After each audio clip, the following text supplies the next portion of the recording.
And I know that I sound crazy now, even talking about a $10,000 XR.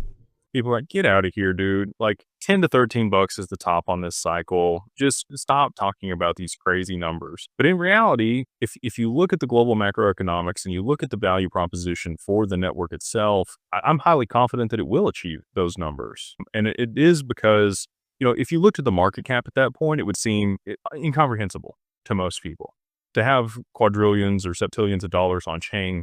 How? Right. But the difference here is stocks are all available to be traded. All those units are available to be traded at all times. So that demand, whatever it is on the stock and whatever it's priced at, is a correlation to the total outstanding shares versus what it's trading at. These cryptocurrencies can be held away, right? And so that you've already seen some of this with Bitcoin.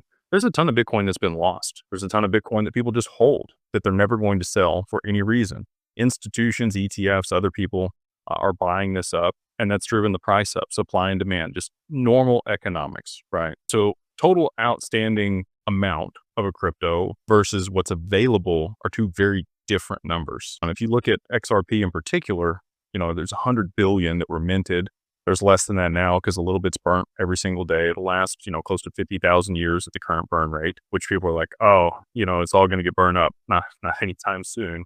That's why they made 100 billion of them. But the total available supply across exchanges, if you were even just to look at the wallets, is somewhere around 9 billion, so 1/10 of the supply. And then that's not actually what's available to be purchased. The exchanges have an accounting overlay across all the wallets that they hold that allows, certain portions of that to be tradable and what's held by retail. So in my estimation, based on, years of study, I think there's around 2 billion XRP currently on the market available for trade between the exchanges and retail. So 2% of the total supply. So now if you're talking about $5 trillion a day for Swift volume to move through the asset, what's available to actually move that? Not a whole lot. Now that's where you're getting these crazy moves to the upside. And that has to, there has to be liquidity driven into the asset, but those trading volumes will be what sustains it at those high levels.